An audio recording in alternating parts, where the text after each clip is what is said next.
একটু বৃষ্টিতেই জলাবদ্ধতার সৃষ্টি হয় বরিশাল নগরী। বারবার আশ্বাস হলেও এই জলাবদ্ধতার স্থায়ী কোনো সমাধান হচ্ছে না। পানিতে সাঁতরাই আইছি, সমস্যা তো আমাদের মোটর ডুববা যায়, বাসাবাড়ি তলাইয়ে যায়, অনেক সমস্যা এই রোডটার ভিতরে। প্রত্যেক বছর এই মনসুর কোয়ার্টার সবসময় ডুবে নিয়ে থাকে। বরিশাল নগরীতে জলাবদ্ধতা নিরসনে 797 কোটি টাকা খরচ করবে সিটি কর্পোরেশন। নগর কর্তৃপক্ষের দাবি, এই প্রকল্প বাস্তবায়ন হলে জলজট ভোগান্তিতে পড়তে হবে না নগরবাসীকে। তবে সচেতন মহল বলছে, পরিকল্পিতভাবে খাল ও ড্রেন সংস্কার না হওয়ায় দুর্ভোগ থেকে মুক্তি মিলছে না।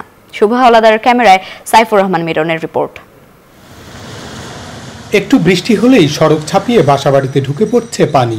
সবশেষ ঘূর্ণিঝড় রিমালের প্রভাব ও জোয়ারের পানিতে সড়কগুলো খালে রূপ নেয়, সৃষ্টি হয় জলাবদ্ধতার।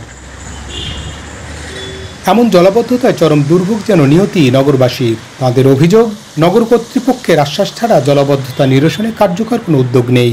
পানিতে সাঁতরাই আইছি, সমস্যা তো আমাদের মোটর ডুববা যায়, বাসাবাড়ি তলাইয়ে যায়, অনেক সমস্যা এই রোডটার ভিতরে। প্রত্যেক বছর এই মনসুর কোয়ার্টার সবসময় ডুবে নিয়ে থাকে। ঠিক আছে, এর কোনো পদক্ষেপ নেয় আবার নেয় না। নগর কর্তৃপক্ষ বলছে, জলাবদ্ধতা নিরসনে 797 কোটি টাকা ব্যয়ে প্রকল্প নেওয়া হয়েছে।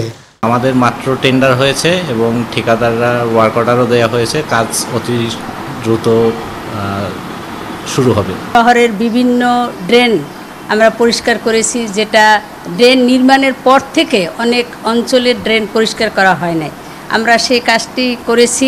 জলাবদ্ধতা নিরসনে প্রকল্পের গল্প নয়, বাস্তবায়ন চান নগরবাসী।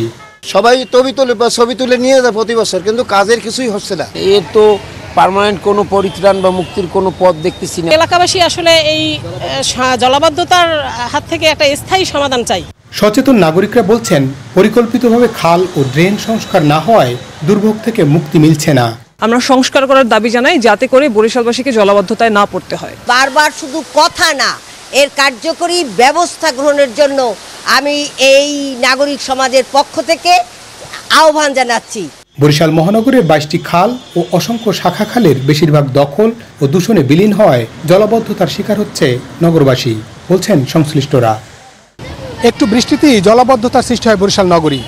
বারবার আশ্বাস হলেও এই জলাবদ্ধতার স্থায়ী কোনো সমাধান হচ্ছে না। এর সঙ্গে রিমাল যুক্ত হওয়ায় এই জলাবদ্ধতা আরও বৃদ্ধি পেয়েছে।